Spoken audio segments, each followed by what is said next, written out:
خراسان کے علاقے سے سیاہ جھنڈے لے کر فوجیں آئے گی، ان کا رخ کوئی موڑ نہیں سکے گا، ان کو پیچھے پھیر نہیں سکیں گے کوئی بھی، یہاں تک کہ وہ یروشلم میں جا کر جھنڈے نصب کر دیں گے۔ ایلیا حضور کے زمانے میں یروشلم کو کہتے تھے۔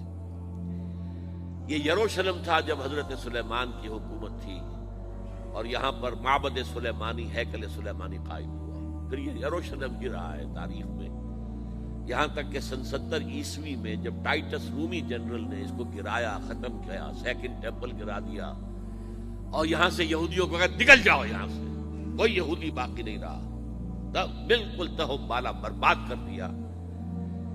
اس کے کوئی 150 سال بعد ہیڈریان، رومن ایمپرر ہیڈریان، اس نے پھر دوبارہ آباد کیا اس شہر کو۔ 150 سال تک یہ بالکل بنجر اور بالکل غیر آباد پڑا۔ اب ہیڈریان نے جب آباد کیا تو اس کا نام ایلیا رکھا، اب یروشلم نام نہیں تھا۔ تو حضور کے زمانے میں پھر اس کا نام ایلیا تھا، اور اب اس سے کیا معلوم ہو رہا ہے کہ یہ یروشلم مسلمانوں کے قبضے سے اس وقت نکلا ہوا ہوگا۔ ایک دفعہ پہلے نکلا تھا، سن 1099 عیسوی میں مسلمانوں کے ہاتھ سے نکلا، کروسیڈرز، عیسائیوں نے آ کر اس کو قبضے میں کیا، لاکھوں مسلمانوں کو مارا، قتل کیا۔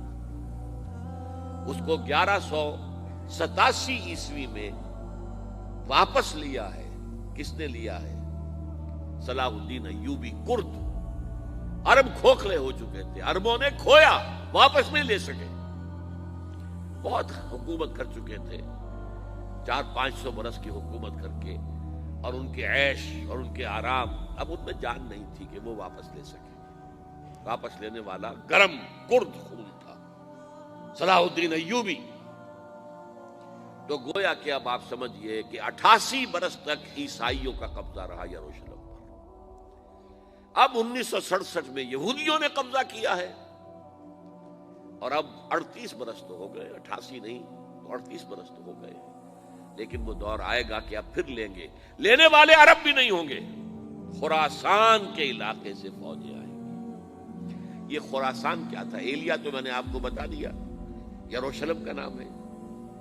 خراسان اس زمانے میں ایک بہت بڑے ملک کو کہتے تھے، کچھ حصہ پاکستان کا بھی اس میں شامل ہے، کچھ حصہ ایران کا بھی ہے۔ ایران کے اس حصے کو اب بھی خراسان کہتے ہیں، وہ ایک صوبہ ہے، خراسان ایک صوبہ ہے ایران کا چھوٹا سا۔ پاکستان میں خاص طور پر یہ جو علاقہ مالاکنڈ ایجنسی کہلاتی ہے، اس سے اوپر جتنا علاقہ ہے، اور یہ جو واخان کی ایک پٹی آتی ہے اوپر، واخان افغانستان کی ایک پٹی سی دم سی چلی آتی ہے جو جا کر چائنا کی سرحد سے مل جاتی ہے، یہاں سے لے کے یہاں تک یہ جو مالاکنڈ کا وہ درہ ہے اور پہاڑ ہے، یہ بھی خراسان کا حصہ ہے۔